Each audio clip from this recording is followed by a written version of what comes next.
Hi, Jacqueline. Thanks for sending in your question. So for question number 13, we are looking at the function f of x equals 2x minus 9, and we're asked to determine if it's 1 to 1. Well, one of the really nice ways that we can do that, it's really simple, especially if it's just a line, is we can do it graphically. So we're just going to graph this function, which is just a line with a y-intercept of -9. And then it's got a slope of 2, so it's got a rise of 2 and a run of 1. Not very good at drawing straight lines. And then we're going to show that this passes both the horizontal and the vertical line test, which is just as simple as basically drawing a horizontal and a vertical line.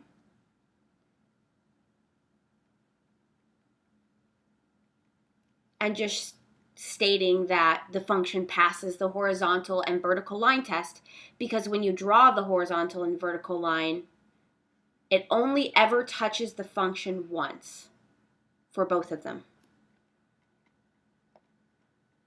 So it passes the horizontal and vertical line test,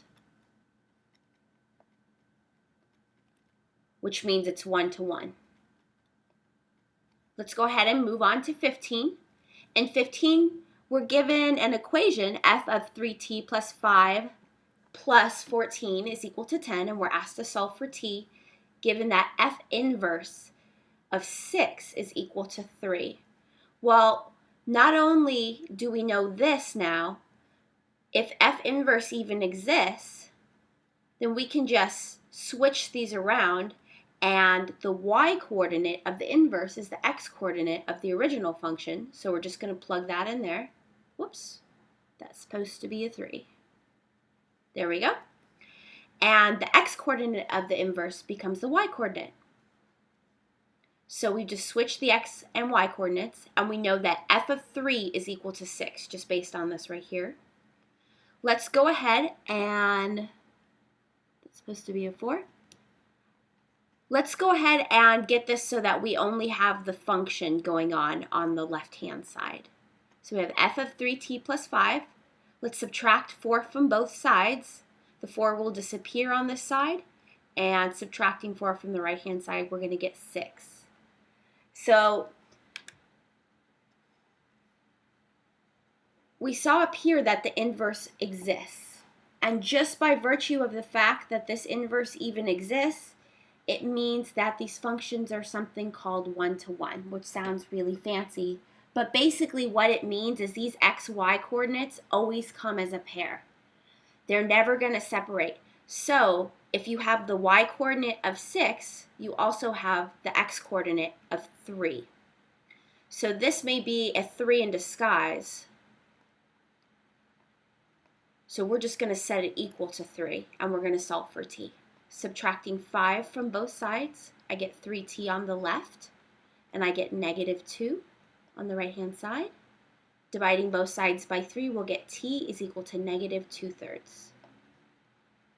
Let's move on to number 16. Here we're asked to find the average value of this function such that it's equal to 10, or the average rate of change. There's a formula for average rate of change. It looks kind of fancy, but what it just amounts to is you take the change in y over the change in x. So your second y value minus your first y value over your second x value minus your first x value. Let's figure out what all of those are, and then we'll just plug them right in, and we'll set them equal to 10, and then we can solve for b. So our first x value we're going to find by looking in the interval here. It's 1. Our second x value is b. Our first value, f of x1, is what we get when we plug in 1 to our function. So f of 1 is equal to 1 squared plus 1 is equal to 2. And then f of x2 is what we get when we plug in b. So we're just going to leave that in the form of b. Now let's go ahead and take these expressions and plug them all into this formula. So we have f of x2, b squared plus b Here we go. Minus f of x1, which we said was just 2. Now let's go ahead and put those over x2 minus x1. And we're going to set that equal to 10. Since we actually have proportions going on here, I'm just going to go ahead and cross multiply b plus 1 to the right-hand side. So that's going up there. So what we get is b squared plus b minus 2 on the left, and then 10 times b minus 1 with the parentheses around it on the right-hand side. Let's go ahead and simplify and distribute this 10, so we get 10b minus 10. And then we're just going to go ahead and set this entire equation equal to 0 and combine like terms. So let's go ahead and subtract 10b from both sides. And we're going to get b squared minus 9b minus 2 is equal to negative 10. Then we'll add 10 to both sides.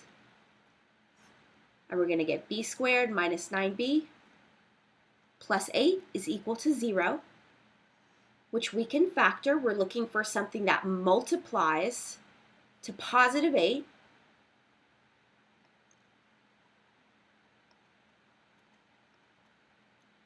Multiplies to 8 and adds to negative 9. So two numbers that multiply to 8, well, 1 and 8 do. Negative 1 and negative 8 also do. And negative 1 and negative 8 add to negative 9 when you add them together. So it looks like those are our factors. So we're going to have b minus 1 and b minus 8 is equal to 0. Let's go ahead and set both of these factors equal to 0. And we'll solve for b. b equals 1, b equals 8. If there's something that we need to just double check, we need to double check that both of these b's work in our original function. Because if you look, we have a denominator going on. We're not ever allowed to divide by 0. So if I plug in either of these b values and I get 0 in my denominator, that means I have to cross them out. They're not going to work. So if I plug in b equals 1, I'm going to get 1 minus 1, which actually gives me 0 in the denominator. So that's not a solution. If I plug in b equals 8, I get a 7 in the denominator. So I'm good there. So it looks like the value of b that makes the average rate of change equal to 10 is b equals 8. Thanks for your question, Jacqueline, and I look forward to answering more of your questions using SnapMath in the future.